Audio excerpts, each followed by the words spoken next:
Hello दोस्तों, welcome back for new questions. Four equal joined to rod, each of the length are the hang from an angular point which is the connected by elastic string with the opposite point. If the rods hugs in the modulus of the elastic of the string be equal to the weight of a rod, show that the unrestricted length of string is a under root 2 upon 3 हमें prove करना है। तो question आपकी book में भी दिया हुआ है मैकेनिक्स के, तो उसमें आप देख लेना। क्वेश्चन इतना आपको पता होना चाहिए। वैसे मैं समझा देता हूँ क्वेश्चन की 4 इक्वल रोड हैं और उनको एक दूसरे से एंगुलर मूवमेंट पॉइंट पर कनेक्ट कर दिया है। उसमें एक इलास्टिक स्ट्रिंग है जिसके अंदर अपोजिट पॉइंट है उसमें, और उसका जो रोड्स जो है वो मॉडुलस जो इलास्टिक स्ट्रिंग का जो इक्वल होगा उसका वेट, तो हमें इसके बराबर दिखाना है a अंडर रूट 2 अपॉन 3 के।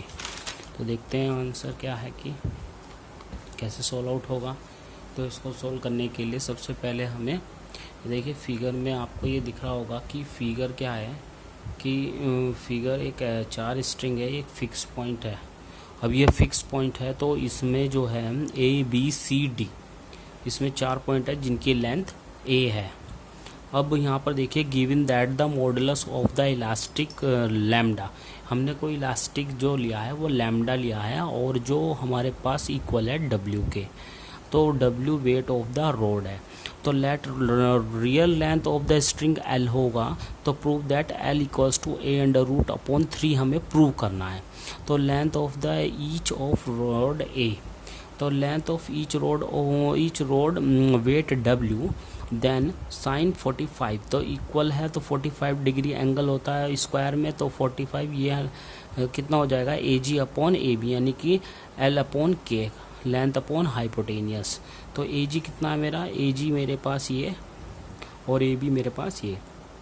तो AG तो साइन 45 की वैल्यू होती है 1 अपॉन रूट 2, तो ये हो जाएगा AG अपॉन AB।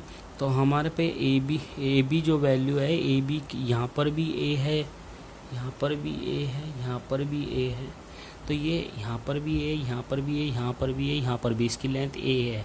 तो AB हमारे पास A है, तो AB तो AG upon AB upon A, तो AG की वैल्यू निकाल लेंगे A अपॉन रूट 2 आ जाएगी। इसी तरह से जब AC की वैल्यू निकलेगी तो AC की कितनी होगी, AC बराबर 2AG, तो AC बराबर कितनी हो जाएगी 2AG, तो 2AG हो जाएगी।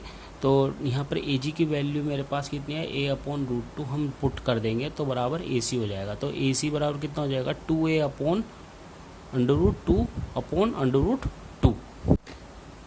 तो हमारे पास AC बराबर कितना आएगा 2AG, तो AG बराबर हो जाएगा AC, तो AG की वैल्यू होगी A upon root 2 than AC, तो AC बराबर 2A अपॉन 2 और रूट 2 की ऊपर नीचे मल्टीप्लाई कर देंगे तो कितना आ जाएगा अंडर रूट 2A अपॉन 2 से 2 बढ़ जाएगा, अंडर रूट 2A बचेगा जिसकी वैल्यू AC की आ जाएगी under root 2A।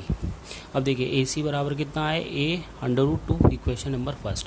Bye the principle of the virtual work, तो work done by the force into displacement in the direction of the force, तो 4W del AG minus T tension del AC बराबर 0। तो हमारे AC x है, AG कितना है मेरे पास 2x, ठीक है। तो W 4W डेल AG की वैल्यू x है और AC की वैल्यू 2x बराबर 0। तो यहाँ पर देखिए अब जब इसके अंदर जाएगा तो डेल x और ये हो जाएगा 2 डेल x बराबर 0, तो यहाँ पर डेल x कॉमन आ जाएगा, तो डेल x बराबर कितना होगा 4W माइनस 2T बराबर 0, del x not equals to 0 के।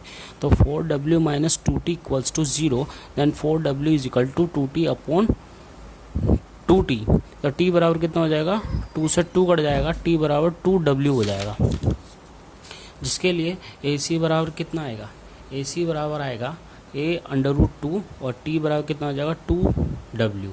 तो यहाँ पर देखें the string of the elastic, string is the elastic, तो हुक्स लॉ, तो हुक्स लॉ लगता है। हुक्स लॉ क्या है कि हुक्स लॉ है कि the tension in the elastic of the string proportional to it is the extensible per unit of the length. Suppose that कि लेट स्ट्रिंग है, रियल लेंथ है उनकी एल, तो देयर फोर्स लगाया, टेकिंग द स्ट्रिंग, एक्सटेंशन होगी x, तो string intension होगी T lambda x upon L. मान लो कोई रबड़ है, रबड़ को खींची, उसकी लेंथ हमने क्या कर दी, बढ़ा दी। मान लो पहले उसकी लेंथ थी एल और फिर हमने खींच के उस रबड़ की लेंथ क्या बढ़ दी, हमने एक्स कर दी। तो लैम्डा इज द कांस्टेंट, तो लैम्डा एक्स अपॉन एल। तो where lambda elastic modulus constant, तो X is the extendable length minus real length. जो बढ़ी हुई लेंथ है एक्स की वैल्यू वो निकलती है जो हम जितनी हमने बढ़ाई लेंथ, और जो रियल वैल्यू, दोनों को माइनस कर दो।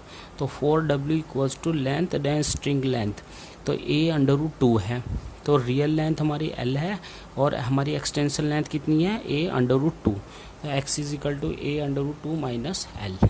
तो देखिए हुक्स लॉ कहता है कि t equals to lambda x upon L, तो x कितना है मेरा, √2a minus L upon L. तो यहाँ पर क्या होगा कि लैम्डा किसके बराबर है, w के, तो w रख देंगे t के t, अभी हमारे पास t बराबर कितना था, 2w रख देंगे, 2w रख देंगे, तो w से w कट जाएगा, तो l की वैल्यू मल्टीप्लाई यहाँ हो जाएगी, तो 12 बराबर a√2l हो जाएगा, तो 12 प्लस l a√2, तो 3l बराबर a√2, तो l बराबर a√2 अपॉन 3 आंसर हमारा। Thank you guys watching for video.